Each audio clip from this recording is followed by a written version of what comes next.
and see the heather as the sun burned through the mist. And there was Stuart,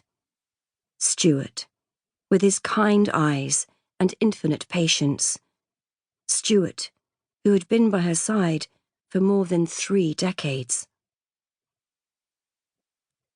She was in the Scottish Highlands, tens of thousands of miles from the icy flanks of Mount Rainier.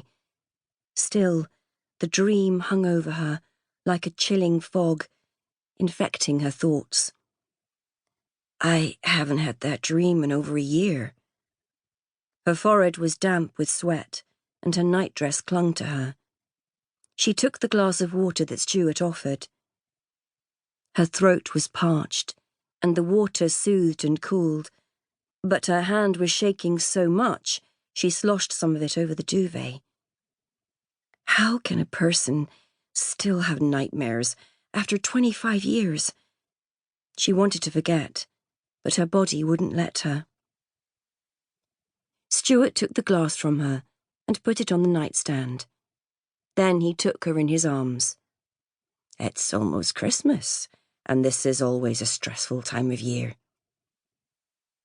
She leaned her head on his shoulder, comforted by human warmth. Not snow and ice, but flesh and blood. Alive.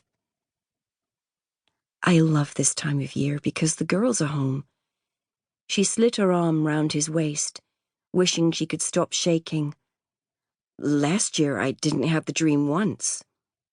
It was probably that call from Hannah that triggered it. It was a good phone call. She's coming home for the holidays. That's the best news. Not something to trigger a nightmare, but enough to trigger thoughts and memories. She suspected poor Hannah would be having her own thoughts and memories. Stuart was right that this time of year was never easy. It's been a couple of years since Hannah, Beth, and Posy were here together. And I'm excited. Anticipation lifted her mood. It will be all the more special because Hannah couldn't make it last year. Which increases the expectation. Stuart sounded tired. Don't put pressure on her, Suzanne. It's tough on her, and you end up hurt. I won't be hurt. They both knew it was a lie. Every time Hannah distanced herself from her family, it hurt. I want her to be happy, that's all. The only person who can make Hannah happy is Hannah.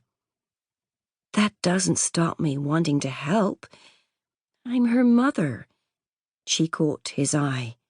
I am her mother. I know, and if you want my opinion, she's damn lucky to have you. Lucky?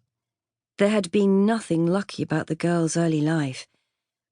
At the beginning, Suzanne had been terrified that Hannah's life would be ruined by the events of her childhood, but then she'd realised she had a responsibility not to let that happen.